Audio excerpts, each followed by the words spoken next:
सीमित देयता साझेदारी के आज अपन लाभ या उसके गुण, दोष एवं सीमित देयता साझेदारी एवं साझेदारी में अंतर का अध्ययन करेंगे। तो सीमित देयता साझेदारी के लाभ या गुण, जो मेरिट्स एवं advantage of limited liability partnership. सीमित देयता साझेदारी के प्रमुख लाभ एवं गुण निम्नलिखित प्रकार से हैं। पहला, सर्वविदित अवधारणा। सीमित देयता साझेदारी की अवधारणा साझेदारी फर्म की अवधारणा से बहुत मेल खाती है। मोटे तौर पर साझेदारी फर्म एवं सीमित देयता साझेदारी फर्म में एक ही प्रमुख अंतर यह है कि साझेदारी फर्म में साझेदारों का दायित्व असीमित होता है, जबकि सीमित देयता साझेदारी में साझेदारों का दायित्व सीमित होता है। आसान निर्णय।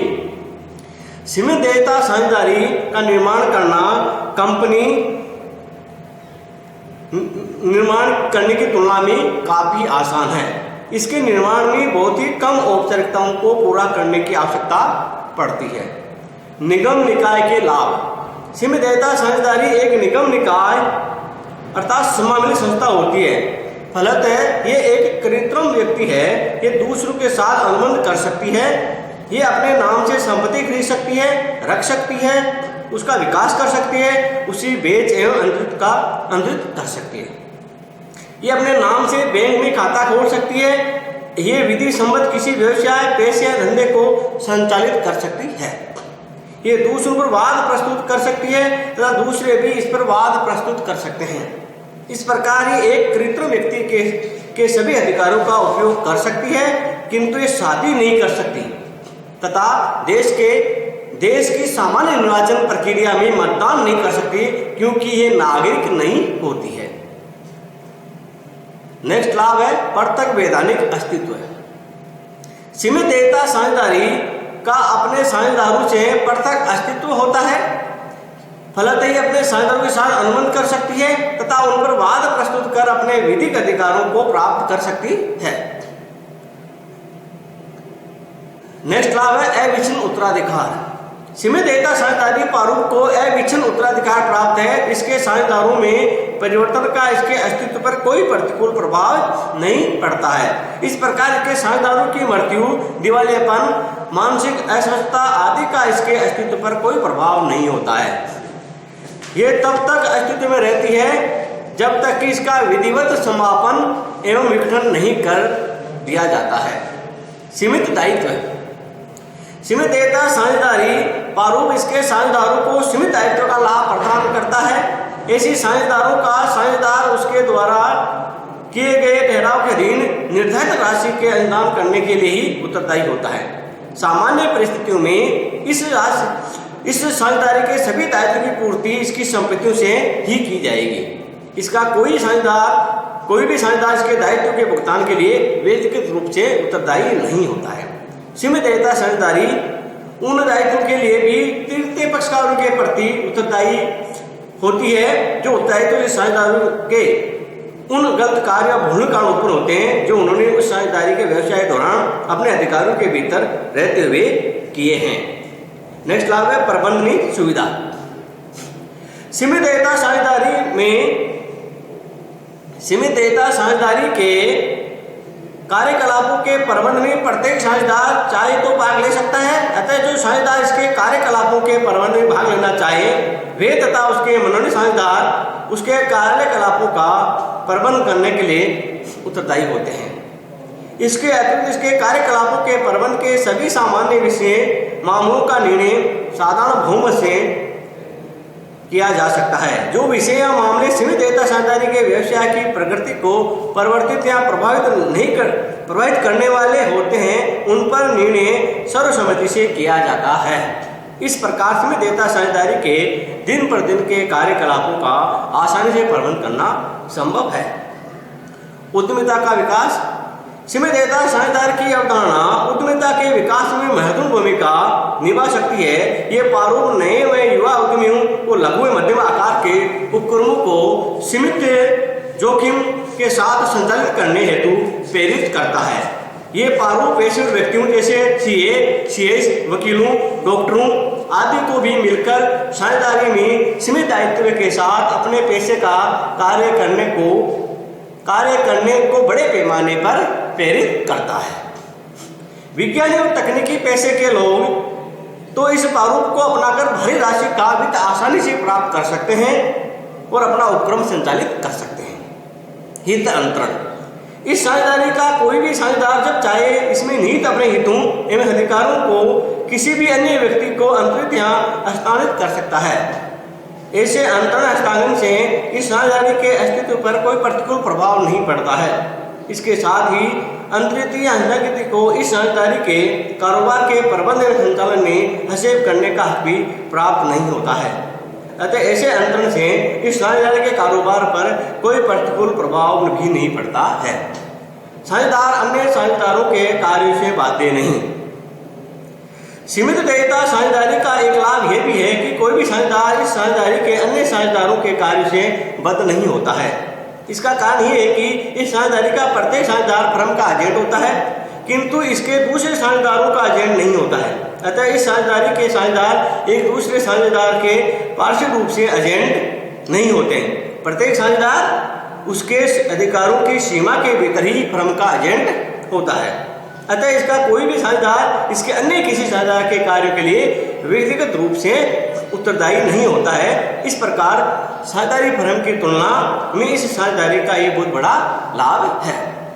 नेक्स्ट लाभ है आसान वित्त व्यवस्था। एकाकी स्वामित्व एवं साझेदारी फर्म की तुलना में सीमित देयता साझेदारी में वित्त व्यवस्था करना आसान होता है। इसका कारण यह है कि यह साझेदारी एक वैधानिक संस्था है जो कानूनी प्रावधानों के अनुसार अभिशासित होती है। अतः यह आसानी से निजी क्षमता कोषों दीर्घकालीन वित्तीय संस्थाओं को वित्त प्रदान करने हेतु आकर्षित एवं संतुष्ट कर सकती है। प्रत्यक्ष संपदा। पंजीयन के उपरांत कोई भी सीमित देयता साझेदारी अपने नाम से संपदा अवाप्त्या करे कर सकती है, अपने नाम में रख सकती है, विकसित कर सकती है तथा उसे बेच या अंतरित भी कर सकती है। इसका कारण यह है कि सीमित देयता साझेदारी ही की संपदा इसकी अपनी होती है तथा सभी साझेदार मिलकर भी उस संपदा पर स्वामित्व नहीं कर सकते। दूसरे शब्दों में साझेदारी की संपदा इसके साझेदारी की संपदा से पूर्णतः पृथक होती है। ये साझेदारी अपने संपूर्ण संपदा पर नियंत्रण एवं प्रबंध करने तथा उसका विक्रय अंतरण या हस्तांतरण करने का पूरा हक रखती है। इसका कोई भी साझेदार इसकी संपदा का सहस्वामी नहीं होता है। सभी साझेदारों में विवाद की स्थिति में भी कोई भी साझेदार इस साझेदार की संपदा में से अपने हिस्से की मांग नहीं कर सकता है। कर लाभ। एक सीमित देयता साझेदारी को निम्नलिखित कर संबंधी लाभ प्राप्त होते हैं। पहला, इस साझेदारी द्वारा अपने साझेदारों को वितरित किए गए लाभांश पर कोई कर नहीं देना पड़ता है। इस साझेदारी पर न्यूनतम वैकल्पिक कर संबंधी प्रावधान लागू नहीं होते हैं। प्रेज्यूम्टिव टैक्सेशन के प्रावधान यानी आयकर अधिनियम की धारा 44 AD के अधीन इस साझेदारी पर लागू नहीं होते हैं।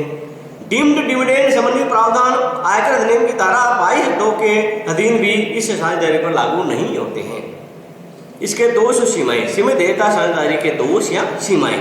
डिसएडवांटेज या limitation of limited liability partnership. सीमित देयता साझेदारी के प्रमुख दोष या सीमाएं निम्न प्रकार से हैं। पहली, निर्माण में औपचारिकताएं। निर्माण में कई औपचारिकताओं को पूरा करना होता है, फलतः उनमें समय, धन एवं परिश्रम लगता है, जिसकी एकाकी स्वामित्व एवं साझेदारी फर्म वाले प्रारूप में आवश्यकता नहीं पड़ती है। अधिक संचालन लागत। सीमित देयता साझेदारी के व्यवसाय की संचालन लागत एकाकी स्वामित्व एवं साझेदारी फर्म के संचालन लागत से बहुत अधिक हो जाती है। इसका कारण यह है कि ऐसे साझेदारी को निर्धारित रीति से दोहरा लेखा पद्धति से लेके रखने पड़ते हैं, उनका अंकेक्षण करना पड़ता है। इसके अतिरिक्त प्रतिवेद लेखों तथा लेखा एवं शोधन क्षमता विवरण statement of accounts and solvency यानी SAS भी रजिस्ट्रार को फाइल करने होते हैं। इसके अतिरिक्त मनोनीत साझेदारों को अन्य कई विवरण प्रतिवेदन समय समय प्रस्तुत करने होते हैं। इन सभी के कारण इसकी संचालन लागत बहुत अधिक हो जाती है। गोपनीयता का अभाव। इसके सभी लेखों एवं आवश्यक प्रपत्रों को रजिस्ट्रार के कार्यालय में कोई भी व्यक्ति देख सकता है। फलतः इसके कार्यकलापों की गोपनीयता एकांकी स्वामित्व एवं साझेदारी फर्म की तुलना में सीमित ही रहती है। इससे अतिरिक्त भी इस प्रारूप के अन्य कई दोष हो सकते हैं जो इस प्रारूप के अपनाने के बाद धीरे धीरे सामने आएंगे। अभी इस प्रारूप को अस्तित्व में आए हुए कुछ ही वर्ष हुए हैं। अब है सीमित देयता साझेदारी और साझेदारी में अंतर। Distinction between partnership firm and limited liability partnership. साझेदारी फर्म से तात्पर्य भारतीय साझेदारी अधिनियम 1932 के अधीन परिभाषित फर्म से हैं। साझेदारी फर्म एवं सीमित देयता साझेदारी के बीच कई अंतर हैं। उनमें से कुछ अंतर इस प्रकार से हैं। पहला, साझेदारी फर्म पर भारतीय साझेदारी अधिनियम 1932 लागू होता है, जबकि सीमित देयता साझेदारी पर सीमित देयता साझेदारी अधिनियम 2008 लागू होता है। दूसरा अंतर, साझेदारी फर्म का पंजीयन करना अनिवार्य नहीं है, जबकि सीमित देयता साझेदारी का पंजीयन समावलन करना अनिवार्य है। तीसरा, साझेदारी फर्म का जन्म साझेदारों के बीच आपसी ठहराव से होता है, जबकि सीमित देयता साझेदारी का जन्म अधिनियम में दी गई प्रक्रिया का पालन करने से होता है। साझेदारी फर्म एवं इसके साझेदारों का अस्तित्व पृथक नहीं होता है, चाहे फर्म का पंजीयन ही क्यों न करा लिया जाए, जबकि सीमित देयता साझेदारी तथा इसके साझेदारों का पृथक अस्तित्व होता है। साझेदारी फर्म के लिए अपने नाम के साथ किन्हीं विशेष शब्दों का उल्लेख करना नहीं पड़ता है, जबकि सीमित देयता साझेदारी को अपने नाम के साथ सीमित देयता साझेदारी या LLP लिमिटेड लायबिलिटी पार्टनरशिप का शब्दों का उल्लेख करना पड़ता है। साझेदारी में अविच्छिन्न उत्तराधिकार का सुख प्राप्त नहीं होता है। किसी भी साझेदार की मृत्यु, दिवालियापन या पागलपन का फर्म के अस्तित्व पर प्रभाव पड़ सकता है, जबकि सीमित देयता साझेदारी को अविच्छिन्न उत्तराधिकार का लाभ प्राप्त होता है। साझेदारों में किसी भी प्रकार के परिवर्तन का फर्म पर कोई प्रभाव नहीं होता है। साझेदारी संलग्न इसका एक वह आधार साझेदारी का वह आधारभूत प्रलेख है जिसके आधार पर साझेदारों के आपसी अधिकारों एवं कर्तव्यों का निर्धारण एवं नियमन होता है, जबकि सीमित देयता साझेदारी ठहराव इसका आधारभूत प्रलेख है जिसके आधार पर साझेदारों के आपसी अधिकारों एवं कर्तव्यों का तथा साझेदारों तथा सीमित देयता साझेदारी के आपसी अधिकारों एवं दायित्वों का निर्धारण एवं नियमन होता है। नेक्स्ट, साझेदारी फर्म वर्तमान नियमों के अनुसार साझेदारी फर्म के अधिकतम 50 साझेदार हो सकते हैं, किंतु सरकार चाहे तो इसे बढ़ाकर 100 तक कर सकती है, जबकि सीमित देयता साझेदारी में साझेदारों की अधिकतम संख्या पर कोई प्रतिबंध नहीं है। नेक्स्ट, साझेदारी फर्म में मनोनीत साझेदार नहीं होते हैं, जबकि सीमित देयता साझेदारी के में कम से कम 2 मनोनीत साझेदार होने अनिवार्य हैं। नेक्स्ट, साझेदारी फर्म चाहे तो अपना पंजीयन करवा सकती है। ऐसा करने के लिए फर्म को बहुत ही कम औपचारिकताओं का पालन करना पड़ता है, जबकि सीमित देयता साझेदारी का पंजीयन अनिवार्य है और इसके पंजीयन में कई औपचारिकताओं का पालन करना होता है। नेक्स्ट, साझेदारी फर्म में विदेशी साझेदार नहीं हो सकते, जबकि सीमित देयता साझेदारी में विदेशी साझेदार हो सकते हैं। नेक्स्ट, साझेदारी फर्म के सभी साझेदार एक दूसरे के एजेंट होते हैं, उनमें पारस्परिक एजेंसी विद्यमान होती है, जबकि सीमित देयता साझेदारी के सभी साझेदार केवल इस साझेदारी के ही एजेंट होते हैं। साझेदारों में पारस्परिक एजेंसी नहीं होती है। साझेदारी फर्म के सभी साझेदार फर्म के दायित्वों के लिए बाह्य पक्षकारों के प्रति पृथक एवं संयुक्त रूप से उत्तरदायी होते हैं, जबकि सीमित देयता फर्म के साझेदारी फर्म के दायित्वों के लिए बाह्य पक्षकारों के प्रति उत्तरदायी नहीं होते हैं, केवल फर्म की संपत्तियां ही उत्तरदायी होती है। साझेदार फर्म के सभी साझेदार फर्म की संपत्तियों के संयुक्त रूप से स्वामी होते हैं, जबकि सीमित देयता साझेदारी की सभी संपत्तियों का अधिकार केवल उस सीमित देयता साझेदारी का ही होता है। सभी साझेदार संयुक्त रूप से साझेदारी की संपत्तियों के स्वामी नहीं होते हैं। साझेदारी फर्म का कोई भी साझेदार फर्म में अपने अधिकारों को किसी भी अन्य को सभी साझेदारों की सहमति से ही कर सकता है, जबकि सीमित देयता साझेदार का साझेदार उस साझेदारी में अपने अधिकारों का आंशिक या पूर्णतः अंतरण जब चाहे किसी भी व्यक्ति पक्ष में कर सकता है। नेक्स्ट है, साझेदारी फर्म का समापन निम्नलिखित रीति से किया जा सकता है: ठहराव द्वारा, आपसी सहमति से, कुछ आक्षेप इकट्ठाओं गठित होने पर, अथवा न्यायालय द्वारा अनिवार्य रूप से किया जा सकता है, जबकि सीमित देयता साझेदारी समापन स्वैच्छिक आधार पर साझेदारी द्वारा अथवा अधिग्रहण द्वारा किया जा सकता है। साझेदारी फर्म के लिए आयकर अधिनियम के प्रावधान के अनुसार लेखा पुस्तकें रखना अनिवार्य होता है, इसके लेखा पुस्तकों का अंकेक्षण अनिवार्य नहीं है, जबकि प्रत्येक सीमित देयता साझेदारी के लिए निर्धारित प्रकार की लेखा पुस्तक रखनी अनिवार्य है।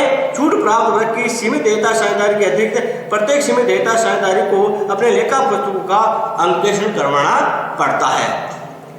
साझेदारी फर्म को कोई वार्षिक विवरणी रजिस्ट्रार के पास फाइल नहीं करनी होती है, जबकि सीमित देयता साझेदारी की रजिस्ट्रार के पास वार्षिक विवरणी फाइल करनी होती है। साझेदारी फर्म को लेखा में शोधन क्षमता विवरण तैयार करने तथा रजिस्ट्रार के पास फाइल नहीं करना पड़ता है, जबकि सीमित देयता साझेदारी में प्रतिवर्ष एक लेखा में शोधन क्षमता विवरण तैयार कर रजिस्ट्रार के पास फाइल करना पड़ता है।